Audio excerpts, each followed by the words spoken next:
فلا تطع المكذبين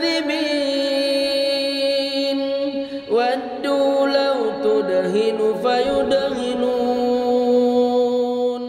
Thank you for waiting. Would you please state your name and occupation, then state your question? I'm Sakina D'Souza, and I'm a Catholic. I believe Brother Yusuf was a Catholic before.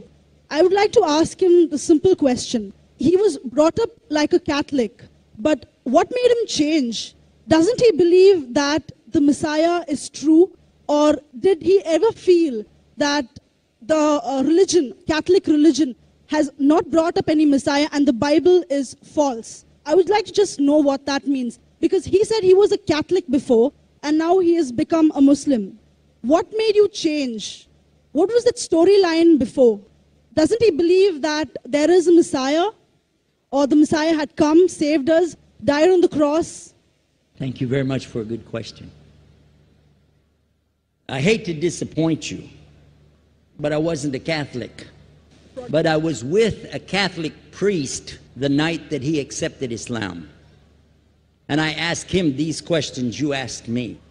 Because after all, I was still a Christian, a preacher in Christianity, and I wanted to know why my best friend, a Catholic priest, had converted.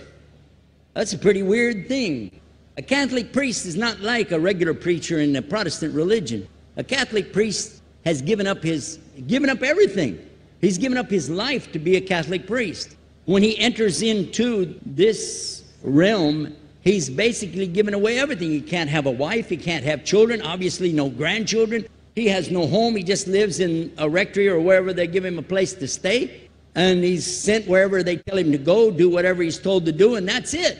And he cannot disobey the Pope, otherwise they can kick him out of the religion, and if they do, he's excommunicated and he goes to hell forever. So how would a person like this want to become one of those Muslim terrorists? That's what I wanted to know. He explained in a very few beautiful words something that I came to learn for myself. He said that he was sincerely in the Catholic religion because he believed in God, that he had studied, his degree was in theology, and a part of the teaching that they as priests have is to study Islam. Every priest is forced to study Islam.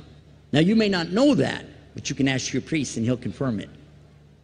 And when you study Islam, even when Islam is taught to you by somebody who hates Islam, as long as they don't corrupt it too far, you can still see the truth in Islam. A classical example happened to me just recently when I was in Saudi Arabia. A friend of mine, very old copy of one of the first Qurans ever translated to English by George Sale. George Sale hated Islam, he hated the Muslims, but when he translated the Quran to English, he was true to the text of the words. Although maybe not getting all the meaning, he certainly was true to the text of the words. I was shocked when I read it. Have you seen it? You know what I'm talking about? Amazing. And listen to this. George Bernard Shaw, for instance, is one of many, a long list of people who read this and realized the truth of Islam. When people see the truth of Islam, it can change them if they want to be guided. If they want the truth, it can change them. You might think, I'm a Catholic, I'll never be anything but a Catholic. But I'm going to ask you a question, and I want you to be honest. This is not for you to, start a debate, but just be honest. Was Jesus a Catholic?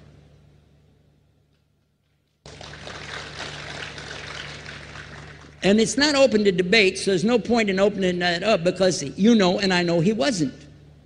The Catholic Church was in business about 300 years before Jesus was born. It's on their website. Don't go like this. It's on their website. That's where I took it from. The Catholic Church was really started in Rome by Alexander the Great. Do you know what the word Catholic means? It means universal. It was the universal church for the Roman Empire. If you didn't join it, you could not be a Roman citizen. And it was opposed to the teachings of Judaism and opposed to the teachings of the early Christians for more than 200 and some years. And they were diametrically opposed to each other to the extent that it was the Romans killing the early Christians. Now, if you understand that and you go to their website and read, they didn't even take over Christianity until the year 325 AD. And when they did, they changed a lot of things, again, referring to their own website. But if you want to check it in Britannica or Americana or grow your encyclopedias, go ahead and read about the Catholic Church. When in August of 325 AD at the Nicaea Council, they took over, first thing they said was, let's change the date of the birth of Jesus to be the same date as that of Mithras, which was the god, one of the gods worshipped there, and also the sun god's birthday was the same day, December the 25th, believing it to be the shortest day of the year. And Constantine was a sun worshiper of Sol Invictus. Go to the website, read it for yourself. There are a lot of points, but not the least of which, even today, if you go in any Catholic church, and I have, you'll see so many portraits and statues and idols and images throughout the whole place that for the one who's never experienced that, for a Muslim who knows about these images, he'll be like, whoa, a'udhu billah. Whoa, what's this? The first time I walked in a Catholic church, I was about 10 years old. I was shocked. I was shocked at the idols and statues everywhere, because in the Protestant religion, we were brought up to believe that the second commandment was just as important as the first commandment. The first commandment in the Bible, in Exodus, is the same as the first commandment in the book of Deuteronomy. It says, I am the Lord your God that brought you out of the land of Egypt in the house of bondage. You know no other God beside me. Beside me there's no other gods. Thou shalt not have any other gods beside me. How many in this room agree with that commandment? Raise your hand. You notice the Muslims are raising their hand because it means Ashhadu an la ilaha illallah. That's the first commandment for us as well. The second commandment you have clearly says, thou shalt not make any idol, any graven image of anything that creeps upon the earth, swims in the sea beneath, or flies in the air above. And I was sitting in a church one time, sitting there in the morning service, watching, the preacher talk, and, they go on and on and on, and sometimes you lose your train of thought.